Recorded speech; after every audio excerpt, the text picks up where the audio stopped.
ఈరోజు మద్దిపాడు మండలం పెదకొత్తపల్లి గ్రామంలో పోతినేని బుచ్చయ్య చౌదరి గారి జ్ఞాపకార్థం పెదకొత్తపల్లి జెడ్పీ హై స్కూల్లో విద్యార్థిని విద్యార్థులకు స్థానిక ఎమ్మెల్యే బిఎన్ విజయ్ కుమార్ గారి చేతుల మీదుగా పిఎస్ఆర్ యంగ్ డైనమిక్ లీడర్ సైకిళ్లు పంపిణీ చేశారు. ఈ కార్యక్రమంలో స్కూల్ ప్రధానోపాధ్యాయులు, ఉపాధ్యాయులు, పలువురు పేరెంట్స్ హాజరయ్యారు. ఈ కార్యక్రమాన్ని చాలా అత్యంత వైభవంగా ఘనంగా చేశారు.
అధ్యక్షుడు ఉప్పుగుండు నాగేశ్వరరావు గారికి, మా ఎక్స్ ఎంపీటీసీ బంగారు నారాయణమ్మ గారికి, గట్టినేని అయ్యమ్మ గారికి, మా అమ్మమ్మ సుబ్బాయమ్మ గారికి, కాకి శైలజ గారికి, మా రుచి అలా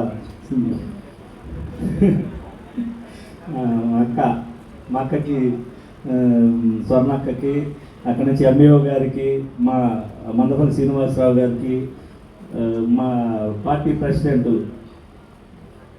ప్రసాదరావు గారికి, అందరికీ ధన్యవాదాలు. ఈ కార్యక్రమము ఈరోజు ఏర్పాటు చేయడానికి ముఖ్య కారణము మా తాతయ్య ఈరోజు చనిపోయిన రోజు. ఈ స్కూల్ కోసం ఆయన పడిన తపన, ఆయన పడిన ఉద్దేశం చూస్తే ఈరోజు నాకు నిజంగా ఆయనకి నిన్న యాక్చువల్గా ఇది ఆగస్టు 15 ఈ కార్యక్రమాన్ని ప్లాన్ చేసుకున్నాము. నేను మళ్ళీ ఇది ఆగస్టు 15కి అనుకొని తర్వాత నేను తిరుపతి వెళ్దామని ప్లాన్ చేసుకొని ఈ కార్యక్రమం మళ్ళీ మా తాతయ్య ఉద్దేశంతో వాళ్ళు తిథిల ప్రకారం ఇది ఏదో 10వ తారీఖు ఎప్పుడో మళ్ళీ మార్చి పెట్టుకుంటామన్నారు. లేకపోతే ఆ కార్యక్రమం ఈ కార్యక్రమం కలిపి ఇంటి దగ్గర పెట్టేవాళ్ళం. కానీ అది తిథిల ప్రకారం అది వచ్చిందని చెప్పి దీన్ని ఈరోజు వర్ధంతిగా కాకుండా జ్ఞాపకార్థంగా గుర్తు చేసుకున్నాం. మళ్ళీ ఆ కార్యక్రమం వేరే ఉంది. దీనికి ఈ కార్యక్రమానికి పూర్తి సహకారాలు అందించిన వాళ్ళ కుటుంబ సభ్యులు.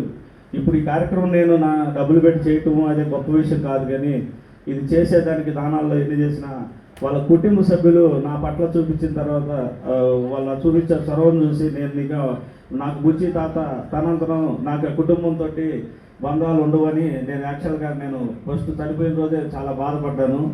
కానీ ఆ చనిపోయిన రోజు నుంచి నేను గమనిస్తూ ఉంటే ప్రతి విషయం నాతో షేర్ చేసుకొని ప్రతి కార్యక్రమానికి ఇది ఎలా చేద్దామని నన్ను అడుగుతూ నన్ను ముందుకు నడిపిస్తూ ఉన్న వాళ్ళ కుటుంబ సభ్యులకి, బుచ్చిదాతకి వాళ్ళ అబ్బాయి అంటే ఎంత ఇష్టమో వాళ్ళ అమ్మాయి స్వర్ణక్కన్న, వాళ్ళ అల్లుడు శరత్ బాబు అన్న, వాళ్ళ పిల్లలన్న ఎప్పుడు పండుగ వచ్చినా సరే, సంక్రాంతి పండుగ వస్తే నా దగ్గర అప్పుడప్పుడు ఫోటోలు తీస్తూ ఉంటాడు. వాళ్ళు వస్తున్నారు, ఒక నెల రోజుల ముందు నుంచే వస్తున్నారు అని చెప్పి ఈ డేట్ను వస్తారు 10 రోజులు చెప్తానే ఉంటాడు. ఒక నెల ముందు నుంచి ఆయనకి